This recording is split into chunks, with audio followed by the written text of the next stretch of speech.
నమస్కారం. ఈరోజు వైఎస్ జగన్మోహన్ రెడ్డి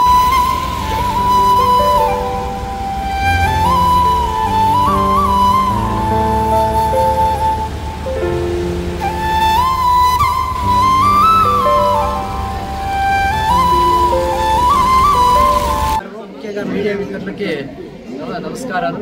ఈరోజు కలియుగ ప్రత్యక్ష దైవము మన శ్రీ వెంకటేశ్వర స్వామిని మొదటి నుంచి కూడా జగన్మోహన్ రెడ్డి గారు ఆయన పరిపాలనలో మంత్రులు కూడా కించపరుస్తూ వచ్చి హైందవ సంస్కృతిని హిందువుల మనోభావాల్ని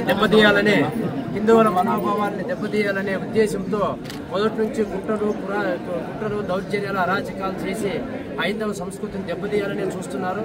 గతంలో వాళ్ళ నాయన వైఎస్ రాజశేఖర రెడ్డి గారు కూడా కొండపైన శిలువ విగ్రహాన్ని స్థాపించాలనే కుట్ర చేసినందుకు ఆయనకి ప్రకృతి ఆ దైవమే తగిన గుణపాఠం నేర్పింది. అయినా కూడా ఆయన ఇప్పటికీ కూడా బుద్ధి తెచ్చుకోలేదు. అదేవిధంగా మళ్ళీ చిత్తశుద్ధి లేని శివ పూజలు ఎందుకు, ఆత్మశుద్ధి లేని ఆచారం అది ఎలా అన్నారు. అటు మొదటి నుంచి కూడా నీకు చిత్తశుద్ధి లేదు, దైవభక్తి పైన. ఇప్పుడు ఈ రోజు వచ్చి వెంకటేశ్వర స్వామి గుడిలో పూజలు చేసినంత మాత్రాన నువ్వు పవిత్రం కాజాలవని ఈ సందర్భంగా తెలియజేస్తున్నాము. అదేవిధంగా అనంతపురం పార్లమెంటు మాజీ సభ్యులు తలారి రంగయ్య గారు ఈ అనంతపురం జిల్లాలో ఎంపీగా ఉంటూ ఎటువంటి కనీసం 1 లక్ష రూపాయల అభివృద్ధిని కూడా ఈ ప్రాంతంలో చేయలేదు. ఆయన ఈ రోజు వచ్చి ప్రజల మధ్యకు వచ్చి ప్రజల తరఫున ప్రజల సమస్యలపైన పోరాటం అనడం సిగ్గుచేటు. అదేవిధంగా ఇటీవల వైఎస్ఆర్సీపీ పార్టీలోకి చేరినటువంటి ఉమామహేశ్వర నాయుడు గతంలో వైఎస్ఆర్సీపీ ప్రభుత్వ అరాచకాలకి దౌర్జన్యాలకు అడుగడుగున అడ్డుపడుతూ తలారి రంగయ్య కాదు కదా నా పైన పోటీ చేసేది, జగన్మోహన్ రెడ్డి నా పైన పోటీ చేసిన నేను గెలుస్తానని చెప్పి ఈ రోజు వాళ్ళెంబడిపోయి ఆ పార్టీలో చేరి వాళ్ళతో ఆయన ఎలా ఇముడుతున్నారో ఏం అర్థం కావడం లేదు.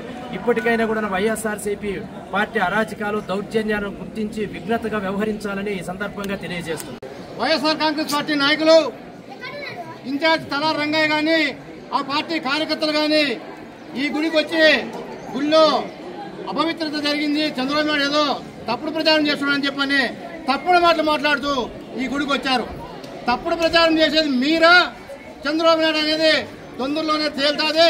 మరి మీ తప్పుడు బుద్ధి మానుకొని ఈ రోజు ఈ గుడికి వచ్చిన దానికి మేమందరూ కూడా ఈ గుడి కూడా అపవిత్రమవుతుందని చెప్పని ఈ రోజు ఇక్కడ గుడికి వచ్చి తెలుగుదేశం పార్టీ కార్యకర్తలు అందరూ మీరు వచ్చిన దానికోసం పసుపు నీళ్లు తల్లి మీ పీడ తొలగించుకోవాలని చెప్పని ఈ కార్యక్రమం చేయడం జరిగింది.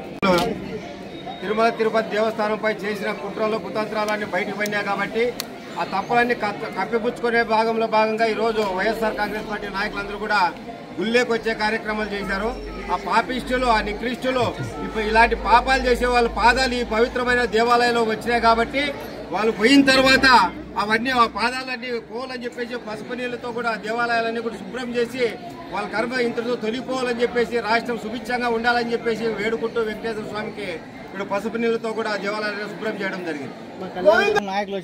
ఈరోజు కళ్యాణదుర్గం ప్రాంతంలో కూడా తలా రంగయ్య అయితేనేమి, ఉమామహేశ్వరనాయుడు అయితేనేమి వైఎస్ఆర్సీపీ నాయకులందరినీ పిలుచుకొని కూడా ఇదే దేవాలయాలకు వచ్చినారు కాబట్టి వాళ్ళదే ఇంతటితో ఈ దరిద్రం కానీ ఈ వైఎస్ఆర్ కాంగ్రెస్ పార్టీ కానీ ఇంతటితో ముగింపు కావాలా, రాష్ట్రం బాగుండాలనే ఉద్దేశంతోనే ఈరోజు వెంకటేశ్వర స్వామిని దర్శించి పసుపు నీళ్లతో కూడా దేవాలయానికి శుభ్రం చేయడం కూడా జరిగింది. అందులో పాల్గొన్నటువంటి మా తెలుగుదేశం పార్టీ నాయకులు, జనసేన, బీజేపీ నాయకులందరికీ కూడా ధన్యవాదాలు తెలుపుకుంటున్నాం.